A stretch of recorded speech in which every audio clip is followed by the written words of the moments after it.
Guys, don't forget, as part of the Pete and Sebastian Patreon channel, for $5 every month, not only do you get every episode of the Pete and Sebastian show a day early with no commercials, but you also get Loose Ends live every Tuesday, all for $5. Sebastian comes on all the time, and we take calls, and we do it every Tuesday. So there you go. We'll see you over there on Pete and Sebastian Patreon channel, Loose Ends.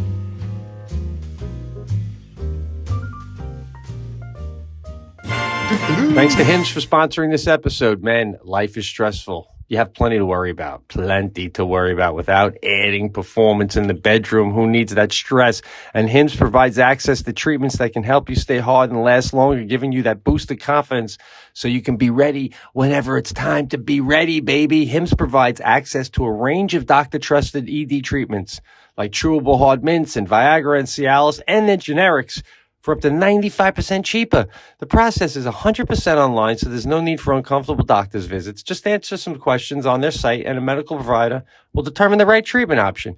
If you're prescribed, your medication ships directly to you for free. No insurance is needed, and one low price covers everything from the treatments to ongoing care. With hundreds of thousands of trusted subscribers, Hims can help you find the ED option that works for you. So start your free online visit today at hims.com/thecast.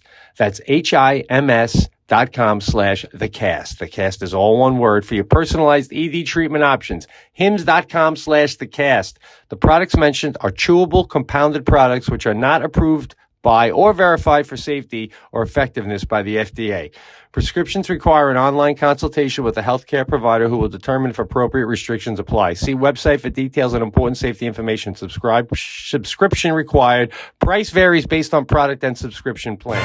Okay, thanks to Zocdoc for sponsoring this episode. When was the last time you needed to go to the doctor but you pushed it off? Made the excuse, I'm too busy, I forgot where I put my insurance card, or it's just cold outside. I think we've all been there. Booking a doctor appointment can be so daunting, but thanks to Zocdoc, there's no reason to delay. They make it so easy to find and book a doctor who's right for you.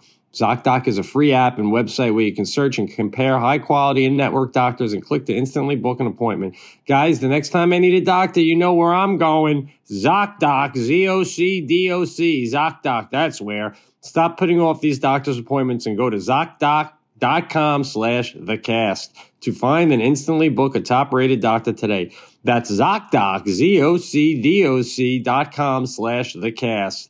ZocDoc.com/thecast. This is the Pete and Sebastian Show with Pete Correale and Sebastian Maniscalco.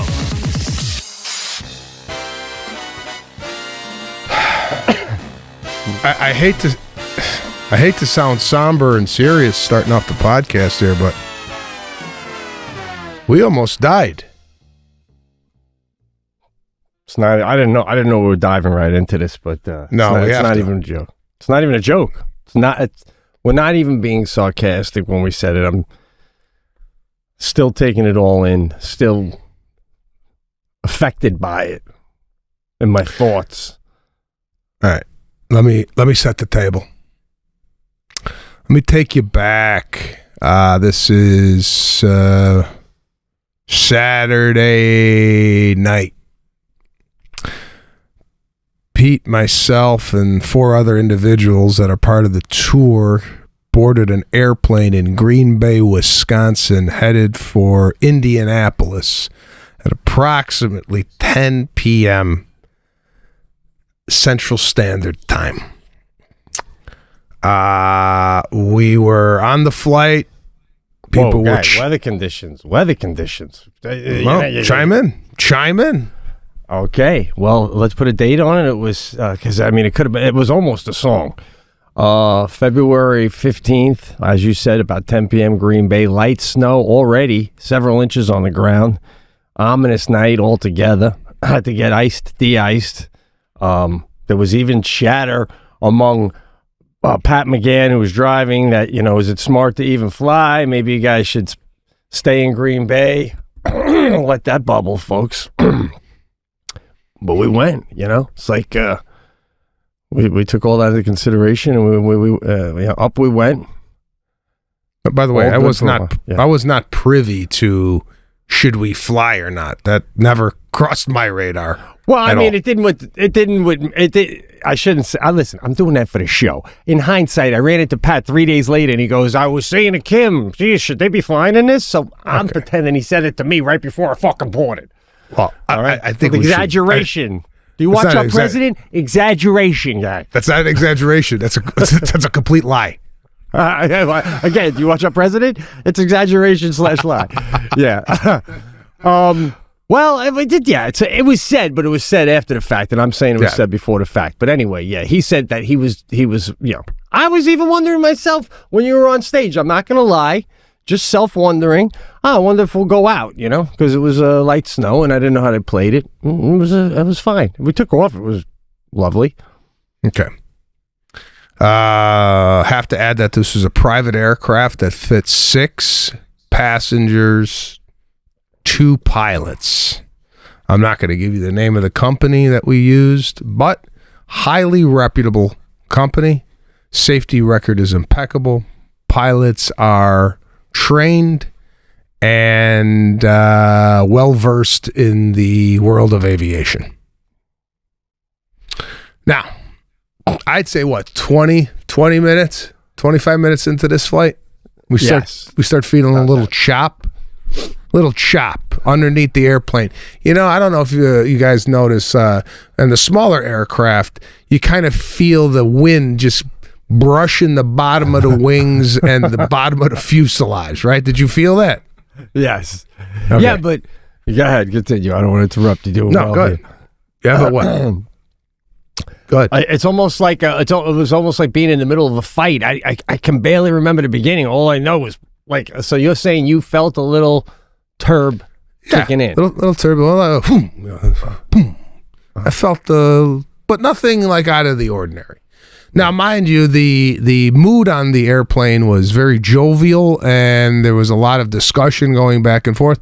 I necessarily wasn't participating in the conversation. I was just kind of a little tired and whatnot. I was kind of in my own world in the back of the plane. But then, you can't help hearing it. You can't help hearing it because of the volume that Correale fucking speaks out on a Saturday night. Correale had a few beers in him. He was holding court as usual. And people were having a great time. Dare I say, should we even show the clip? I think I have to send Patrick the clip because you're not. I sent them all of them. Oh, you did. Okay. So you have whenever you want to play, whatever you want to play. Great. So we start hitting some, I would say, aggressive turbulence.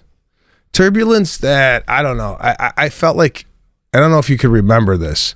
When you started to feel the turbulence that was more than your general turbulence, did that last for a while in your eyes? Did it go right from, hey, everybody's having fun, to, is the plane going to fall out of the sky?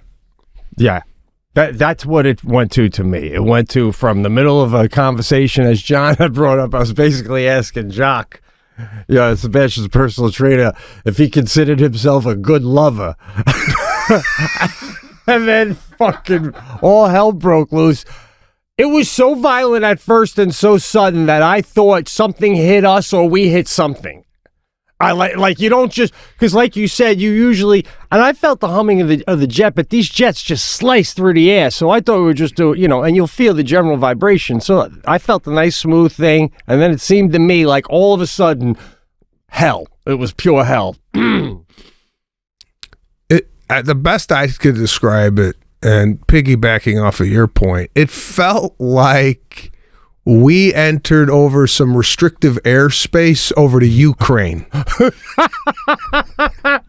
Yeah, exactly. And to that, you got to understand, listeners, there was no warning. We understand if you're flying and a pilot turns around and says it's going to get rough, and then it gets rough, you're not that scared because you were told it's going to. This came out of nowhere, even to the pilot. Like, I think they were half listening to the conversation we were having, as far as having just such a relaxing time. So that's what made it even more scary, is nobody expected it. So yeah, seemingly, for lawsuits, I don't know. Seemingly, There was no preparation for us in the back to deal what we went through. It was as if we got hit with a ground-to-air missile. That's what it felt like. The plane got struck by some type of ammunition. I would say, to be a little more specific, it felt like a plane right next to us got struck. And we were in the what the fuck? Like, oh, are they loading up the next one? You know what I mean? A direct hit, we go down. But it felt like something around us exploded. And we're driving through the fucking flame bubble of it or something, you know? It felt like a direct hit. There was one point where I came out of my seat, and my seatbelt was loosely fastened. It wasn't one of these where I was strapped to the seat. I had a seatbelt. I would describe it as if you were, if the guy that was sitting there before me was 550 pounds. That's where the seat buckle was to fit a guy that size. So I came out of my seat at one point. I'd say a good 2 feet off the seat, and then slammed back down in it because the soup bit was not. Oh my God. Was not tight enough. And there was a point where the plane was going on it was on a 45-degree angle. I felt like it was sideways at one point. Yeah. There's also a point where the plane's nose dipped and we fell. I would estimate, and again, I'm no aviation expert, 1,000 feet. Do you think we dropped out of the sky about 1,000 feet? It felt like it felt like 13,000 feet we dropped, but it was a quick drop. Well, Lindsay, because it was such an intense flight, folks, and we're not done getting into this because there's no exaggeration. Now, I know sometimes you feel like if you weren't there, you can't understand this. But it was terrifying. It was so terrifying. It lasted a long time. The plane was struggling to stay like that. And then, as Sebastian was saying, it's going sideways. You know, no one was coming on saying to us, hey, everything's going to be cool, because these guys needed, which the great pilots, total focus. It was just terrifying. And not only did we drop, Lindsay went online the next day. This is how intense this flight was. She went online to look at that you can check the pattern of the plane, its altitude, almost like if you're watching somebody's heartbeat on a monitor at a hospital. So she's like, you know, it goes up and then it goes like this, and she goes, and then it goes all of a sudden from 19,000 to like 14,000. She goes, just a needle, bow. So, you know, some of it is them dropping to get out of that, but some of it's also the plane dropping on its own. So we weren't, it felt like fucking, we were going down, bro. It felt like we were going down and we were just waiting for the mountain, bro. You know what I'm saying? Okay, hold on. You brought up something that I was not privy to. So you're saying we dropped out of the sky 5,000 feet, 19 to 14? Yeah, if this was a better show, we'd get Lindsay on the phone right now. That's what she told me the next day, yes, at the venue. Can we pipe her in? Yeah, I can send her a Zoom link right now. That'd be phenomenal. Send her a Zoom link. Because she was a big part of this. She was. This episode is sponsored by Hims. Thank you for sponsoring this, Hims. Man, life is stressful, and you have plenty to worry about. Don't we know that? Without adding performance in the bedroom to that list. Hims provides access to treatments that can help you stay hard and last longer, giving you that boost of confidence so you can be ready whenever the mood strikes. Hims provides access to a range of doctor-trusted ED treatments like chewable hard mints and Viagra and Cialis, and their genetics for up to 95% cheaper. The process is 100% online, so there's no need for uncomfortable doctor's visits. Just answer a series of questions on their site, and a medical provider will determine the right treatment option. If prescribed, your medication ships directly to you for free. No insurance needed, and one low price covers everything from treatments to ongoing care. With hundreds of thousands of trusted subscribers, Hims can help you find the ED option that works for you. Start your free online visit today, free guys, at hims.com/thecast. That's HIMS.com/thecast for your personalized ED treatment options. hims.com/thecast. The cast is all one word, all right? The products I mentioned are chewable, compounded products which are not approved by or verified for safety or effectiveness by the FDA. Prescriptions require an online consultation with a healthcare provider who will determine if appropriate restrictions apply. See website for details and important safety information. Subscription required. Price varies based on product and subscription plan. Thanks to Zocdoc for sponsoring this episode. When was the last time you need to go to a doctor, but you pushed it off? Probably recently. Made that excuse that you're too busy. Probably recently. I forgot where I put my insurance card, or it's just cold. We've all done that. We've all been there. Booking a doctor's appointment can feel so daunting, but thanks to Zocdoc, there's no reason to delay. They make it so easy to find and book a doctor who's right for you. Zocdoc is a free app and website where you can search and compare high-quality in-network doctors and click to instantly book an appointment. You can filter for doctors who take your insurance, are located nearby, are a good fit for any medical need you may have, and are highly rated by verified patients. Once you find the right doctor, you can see their actual appointment openings, choose a time slot that works for you, and click to instantly book a visit. You don't have to talk to anybody. And appointments made through Zocdoc also happen fast, typically within 24 to 72 hours of booking an appointment. Heck, you can even score same-day appointments. Guys, the next time I need a doctor, you know where I'm going. Zocdoc. Z-O-C-D-O-C. Zocdoc. That's where. As my nose grows, they'll take care of it. Stop putting off these doctor's appointments and go to Zocdoc.com/thecast to find and instantly book a top-rated doctor today. That's Zocdoc.com/thecast. Zocdoc.com/thecast. Z-O-C-D-O-C. Zocdoc. Now, let's get into this, because if we get her on, we have to. There were 6 people on the plane. There were 6 different reactions to fear that I saw, including myself, on the plane. And I don't know, who should we start with? I think we should start. Well, I'm in the back, so I'm looking at 4 people. I'm seeing everything, and I got John to my right. Now, John is our security. Dear friend of mine, known him since 1998, set Lana and I up. Great guy. I'm sitting there kind of with my left hand on my forehead and just kind of staring at the cup holder. I'm just kind of trying to get through this. Out of the corner of my eye, I see John shadow boxing. Now, in his seat, right? Just in the seat. Now, it was one of those things where I felt like, in recanting this story, like I'm telling you about a dream I had when I was on a flight with John, and I looked and he was shadow boxing, because it's something that it's so like out of the norm that somebody would start shadow boxing during a possible death. Absolutely. It was a reaction to facing death. That was his reaction. And I don't know, maybe he was subliminally trying to fight it off. Like, yeah, because listen, this guy, I read the book. He's a very outdoorsman. There's a great chapter we talked about where he almost drowned, and he had to think, literally had to think to save his life. So even in the face of death, this guy's trying to get out of it. Whereas, we all didn't have that same reaction. And all he could think to do was just fucking punch the air, man. Oh, shit. I don't know what. I mean, how does that make you feel sitting next to that shit? You're like, this guy's going fucking insane right next to me? What the hell's happening? I didn't feel good. I didn't feel good. I saw that, and I'm like, we're doomed.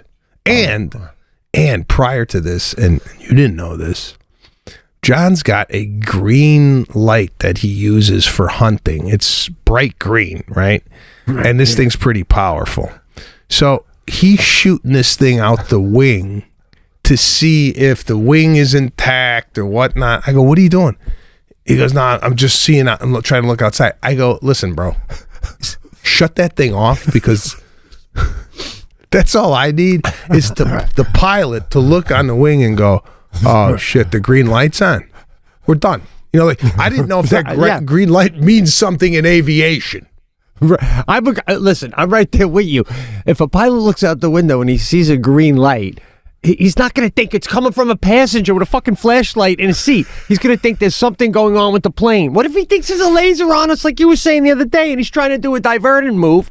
Like, yeah, it's just adding more problems to the situation. Okay. And what if there was what if there was a loose bolt? You're going to crawl up front and tell them to land it? I think they're already trying to do that. Is there any? Did we get a hold of Lindsay? No response yet. No response. So Lindsay could She's care in New less. Orleans. So John's shadow boxing. All right. I look at Allie, who's my assistant. She is gripping the armrest. I shut, wincing, but fairly calm. I would say her demeanor was calm. Well, we didn't discuss her enough after the fact, okay? Because I was sitting right next to her, and you'll see it in the video. What you were seeing was fear, contained fear. She kept it to herself, whereas others didn't. But just like if you were doing an acting class and you needed to play terrified, what could we look at? You would look at her. It reminded me of the great scene in Saving Private Ryan when they're in the abandoned building and the one guy gets in a fight with the German guy, the Jewish actor, I forget his name, Adam Goldberg, I think it was, and he's fighting the German guy, and there's another American soldier a little over in the corner, so scared he's just cowering, and the knife is slowly, the American's trying to keep the German from pushing the knife in. Remember that? He was on top of him? Yeah. And was going, and he's saying to his friend, just shoot him. But the friend was like, that was Allie. Just fucking couldn't. And I respect that because it was that frightening and I was that scared my own way. But that's what that was going on. So it was, Yeah, definitely terrified, but definitely contained. Absolutely. Now, I was the only one who didn't show fear, but that's just a little tease. Continue in my eyes. Wow. Because I know you were going for that headline. I know that's how you feel, and I'm. This is how I feel about the way you the way you reacted. This is how I feel. Jesus Christ! If I was your kid, and we were on a plane, and we were going through something like that, I would be disappointed that you were my father. Bro, that's a cancel the cast comment. Wow. It's like the Apollo breaking down and half the people thought they should be embarrassed by what's going on with NASA. And then the guys on the ship said, I think this is actually our finest hour. And I thought that was my finest hour. And my kid wouldn't have got that out of that guy. Oh, bro. So let me just paint a picture for the audience because apparently you were on a different flight. Oh, man. Apparently you were bouncing up and down with half a concussion, so you didn't see what was happening clearly. But go ahead. Yeah. First and foremost, you were in the quote-unquote crash position. Absolutely. So the crash position is like head between the knees, but Pete had an altering move on the crash position. He had his chest to his knees all the while coming up periodically for a sip of Blue Moon. Now, which we have video of that. We have video of that, which we'll get into. And then two things that you said, all right? That was like, where's he going with this? A couple times you said, enough, right? Yeah, but see, I think I said it more like, enough. Like you're telling two kids in the back. I was telling the pilots, guys, go up, go down. What are you doing? Flying right through this jungle. You know what I'm saying? You didn't get that? I got like you couldn't take any more of this, and it was almost like a cry for help. Like enough. Like it was like in a prison and you were getting just shit kicked out of you and you had no defense. No, I'm in a prison. 2 guys are kicking the shit out of each other and I'm trying to eat dinner and I'm going, enough! You didn't get that? You know, No, this is what's interesting. We had this discussion at dinner and I felt in the face of death by saying enough, yelling at the pilots. I was proud of myself in the face of death. I'm still concerned with customer service. The fact that but it's interesting that I could see it resonating as you're bouncing up and down back there. You know, as enough. Like what? So why would I be saying enough? Like I'd rather just crash, or I can't. No, it was coupled with the other, like, get us out of this, get us out of it. You know, like, in that moment, and I know you're gonna make fun of how I reacted, and you did right off the bat, based on what I said, and I know why you said it. Oh, and let's just be honest here, please. Yeah. The way I handled this. Yeah. Was so cool and brave and brave that you looked at the way I handled it and said, oh my God, I wish I would have done that, and just couldn't give it to me because you know how you reacted, so you had to defend it, bro. That's what now during all this, let me tell you what I was saying. I was saying it's gonna be okay. It's going to be okay, right? I'm comforting the cabin. Talk about customer service. Jesus Christ. Stop it. I was like a flight attendant. But listen, you weren't, that's not a weird thing to say, as much as I don't think enough is, but I was like a flight attendant. I think, but my argument was you were saying it to yourself, because then after a while, first of all, you came in late. There was a lot of audio going on. You came in like 3 minutes into everything. It's almost like you decided to join in, like, but you came in thinking you were coming in trying to calm the plane. I know that's what you felt, but I sensed it as if you were really saying it to yourself. It was more like, you know, it's going to be okay. It's going to be okay. And then you started following that with a little higher pitch. It's going to be okay. They're trained for this. It's going to be all right. They're trained for this, guys.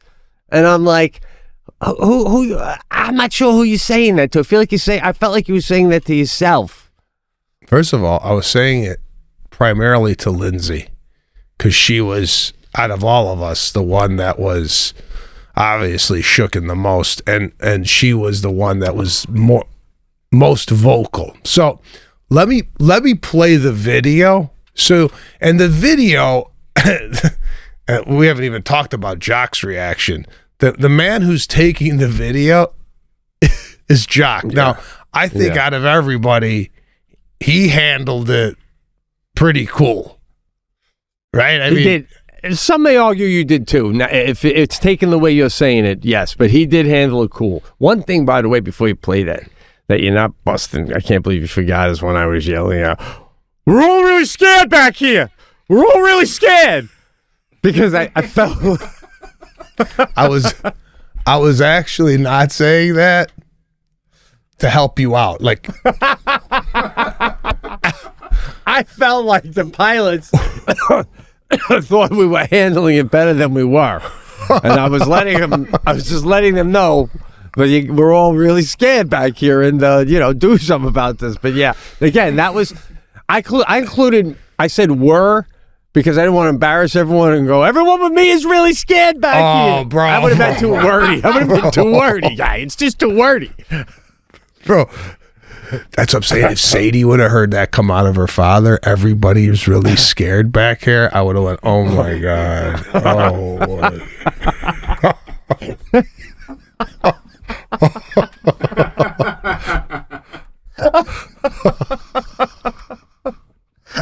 Well, let me ask you, based on everyone's behavior, then, if the plane went down on an island and only one of us could have survived with you, would it have been Jock then, based on behavior? Like, based on behavior? Yeah. I was hoping Jock and I was going to get on his back.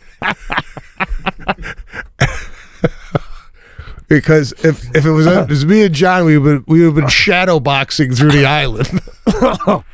If I want to land it, I want to land alive with one of the pilots just so I could be like, motherfucker. I'm like, Jesus Christ, you goddamn idiot. What are you doing up there? But they were great. And I'm not saying anything about the pilots. So, but all right. We can get to the video whenever you want, but yeah, what you're seeing here is Jock's point of view. There's two seats. Pete's in the right, Allison's in the left. Jock is facing Allison, Lindsay is facing Pete, and then there's two seats in the back. You're not going to see John and I, but you're going to see, this is from Jock's point of view. And mind you, this video is not even anywhere near the worst of the turbulence. This is in this situation, this would be considered mild. I agree, and this is when he turned it off because he had to hold on tighter. Yeah. Here we go. Almost famous. And the guy's like, and I'm gay. And then another sound. All right, pause it. I'm sorry. Okay. Wow. Let's rewind, and you tell me. You tell me. Holding the moon like it's a child. Hold on. Play it, and then I'm gonna tell you when to pause it. Almost famous. And the guy's like, Pause it now. This is, to me, again, I'm from Sadie's eyes. If this is my dad, gripping the cup holder, the wincing of the face, it just doesn't describe to me. Oh my God, bro! This is like I ain't looking to that for support. That's amazing. Listen, you got me on the, we're all really scared back here. I laughed. I'm with you. But you don't think there's a sense of, first of all, the squatting like that is like I'm riding a bull. I try to get low and I try to stay tight because the more I can go with the turb, the less scary it is. And the fact that I'm holding my beer, I feel like if it's a war and you look in the Revolutionary War, you look to your right and the dude's still holding the American flag. You're like, all right, we're still all right. Still got the flag. That's what me holding that beer is, you know? It's like letting everybody know as long as my hand is on this moon, we're going to be all right.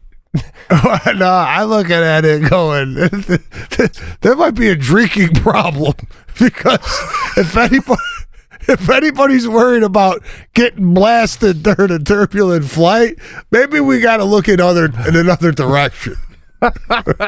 Well, you know, in some religions they say you go to heaven with what's on your body when you die. So I'll be the only one walking into heaven with a blue moon.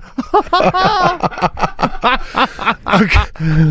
If I'm not mistaken, you had to tell them what about your shoe situation halfway through. I'm holding a blue moon.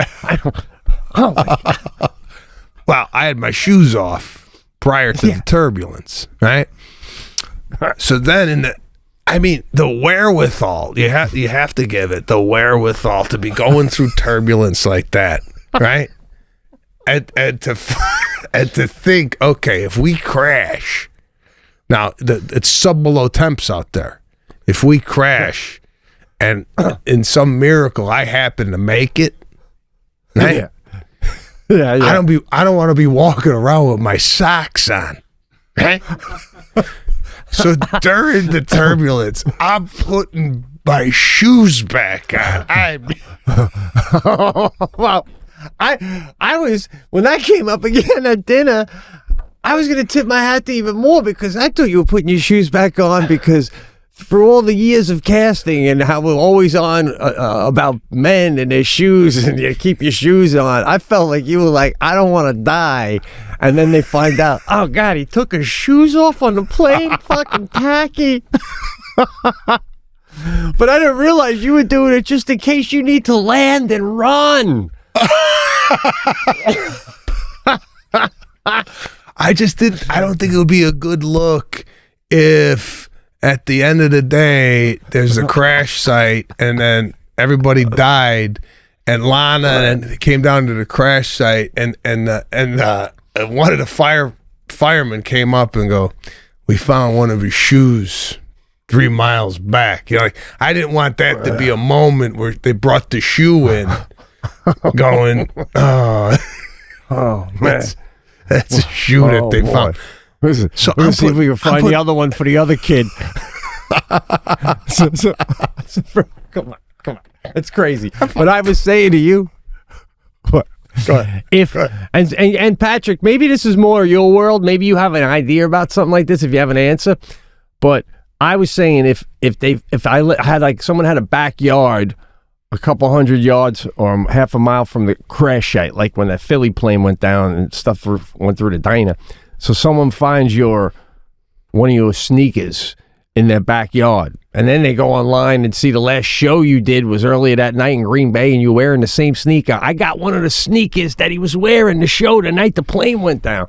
What do you think you get on the eBay for that in an auction? $3.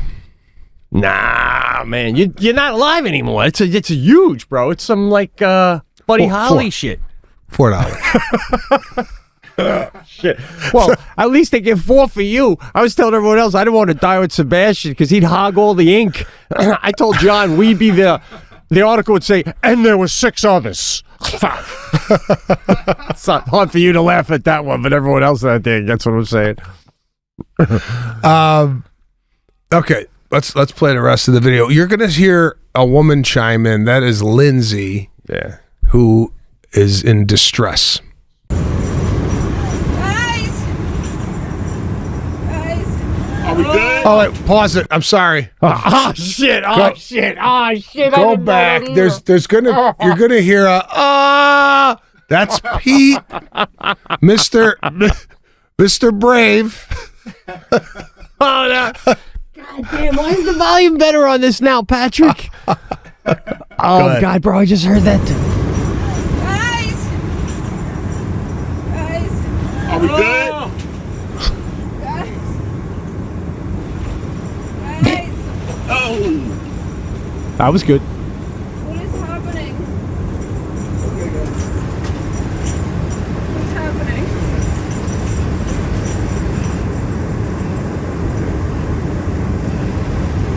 Why are the emergency lights on?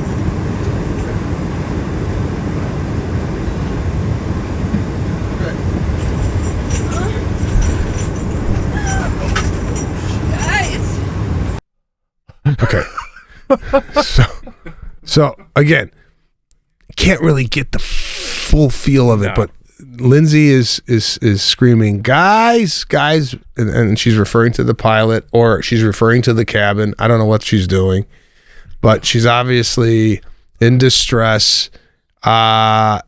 She made a funny comment, not funny in the moment, but afterwards. She was wondering why the emergency lights were on. Yeah. Am I correct saying that she put them on? Yeah, it was so funny because she said it more than once. Why do the lights keep coming on? And then it turns out she was the one doing it. At one point, she was yelling, "Talk to me, guys! Talk to me!" That's where I chimed in with the "everything's gonna be okay." Wow, man! What the fuck? It's so funny. I remember this. It's almost like you remember the tiny moments when you're on stage. Because I know my first was a little. I'm like, oh, that was a bit much. So that's why I made you hear my next one goes, oh, like that. Like I found. Oh, you found it. It was like it was a conscious choice. Now there was the bathroom. And we'll post this up on Patreon. The bathroom was disheveled. There was product all over the place. There was water all over the place. So this lasted, I don't know. It felt like 20 minutes, but I would say it was probably between 3 and 5 minutes. This experience was, and then we were at a 14,000 feet, I think, or 11,000 feet, cruising. What about we're forgetting too. At one point, the pilot went to say something, and even he looked frightened. And he didn't say any words. Then we got, at one point, which I've never had on a plane, the pilot just turned around and gave us the thumb. Like it was going to be, it reminded me, you know what it reminded me a lot of, honestly, except not the ending of it? What's the one with Tom Hanks in the volleyball? Castaway. Remember Castaway? He's on the FedEx plane chatting. Hey, Bobby. Yeah. Hey, Tom. How you doing? Good. And all of a sudden they turn around. buckle your seatbelt. It's like, it went from, there's nuts underneath your chair. Fucking yeah. I'm not exaggerating, man. Oh. Then they do. I love when the pilots do when they come out at the end when you land and they come in the back, like a wife that acts like she didn't just go fucking crazy a half hour ago. Hey guys, so you got a car? You got a car picking you up? A fucking car. I called an ambulance guy. A fucking car. Sebastian threw out his back. We're freaking out back here like I just got back from Nam, and you're walking back here like we just finished a game of backgammon, right? I love that move. They're probably looking at each other like, oh God, here we go. Hey guys. We're going to take off your bags. You could just exit plane side left. What? Yeah. They're going to ask us, listen, they have that convo, right? The two pilots. They're going to ask us what level that was. What are we saying? 8? Fuck no, go 6. Go 6. Have we ever been through that before? Because I haven't. I'm going to call my wife as soon as we get off this fucking thing. Me too, but let's just say like last week. Jackson Hole was way worse. I can tell you this. One of the pilots on the right, he was FaceTiming his wife. Oh my God. Yeah. Just kidding. Just kidding. I believe you, bro. That's all I needed to see. Can you imagine? Oh my God. Yeah. I love you. Oh God. Oh my God. That would be interesting if you're going down and you're the pilot and you only have enough time to either tell everyone else, call your loved ones and tell them you love them, or actually just say, yeah, fuck them, and call your loved one. Take that time to just call your loved one. Would you FaceTime Jackie or call her in a situation like that? You're going down. Would you whip up a FaceTime? No, I think I'd go to call. Yeah. Yeah. I mean, only FaceTime's that's got to be a brutal for the person on the other end. Yeah. Oh God. Pop up. Well, this is all she'd see of me. I'd be like, how you doing? I'm going to miss you. Get a good look at my neck. There's Sebastian acting normal if you want to see what a real man does. But this is me. Oh, shit. There's Sebastian coming in and out. Hey, Jackie, I can't get Lana. Tell her I love her. Fucking John getting one more workout in. Oh, Jesus. What a mess. Oh, what a mess. Oh, my God, bro. I couldn't go to sleep that night. I was my head was a little screwed up. Next day, I was out of it. It was, but I think we all agreed we were really happy with the group if we were going to perish with the group that we had. It was a good group of people, right? Yes. That's what made it all more like it was real. I swear to God, to the listeners and to you, I've said this, and John said this too. There was a moment where I thought I might be dying. I think this might be it. I put it at about 50-50 because we weren't getting out of it. No one was communicating with us. Lindsay was screaming. It was not good. And then, like you said, I liked the group. It would make sense. I had a blue moon in my hand. Like, you ever go to die, like in a car, you're in a car, and you're like, I'm not going to die now, not with this shit song on. Like, everything was kind of like, if Billy Joel came on out of nowhere, I'd be like, oh, God, it's done. It's happening. Because, I was with good friends. I had a cold beer.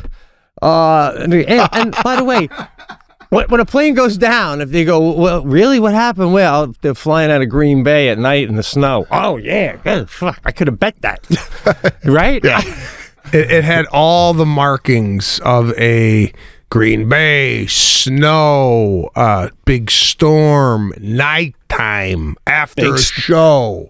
Big star, gotta get him to the destination because that's the gig, if you make this guy not get there, then, that's the pressure, the price. So that's all in my head, and like it all would have made sense.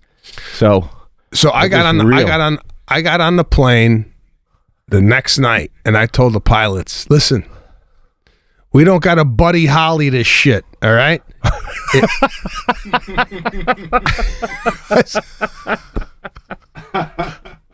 I said, if it any problems, whatnot, just get to an airport and we'll drive it in. You know, don't try to be, you know, Sully Suller, whatever the guy was that landed on the Hudson River.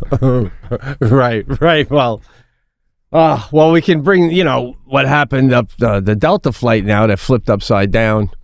I feel like now I'm so afraid now that like there's going to be a light rain and every flight's going to be canceled. So, you know, it's almost like cancel what you wish for. I'm going the other route. There's no way we're hitting that shit at least another 10 years. So, I'm hoping we got that out of our system. But what are the odds, man? That was insane.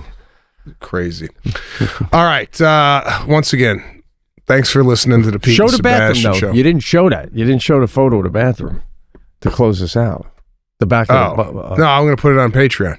Oh, okay. Yeah. Sorry. All right. Thanks again for listening to the Pete and Sebastian show. One hell of a ride here on the plane with Pete. So basically what we've learned from all this is if you're ever on a flight with Pete Correale and it's going down, just make sure he's got a blue moon in his hand and it'll be all right. It'll be all right, man. Take care.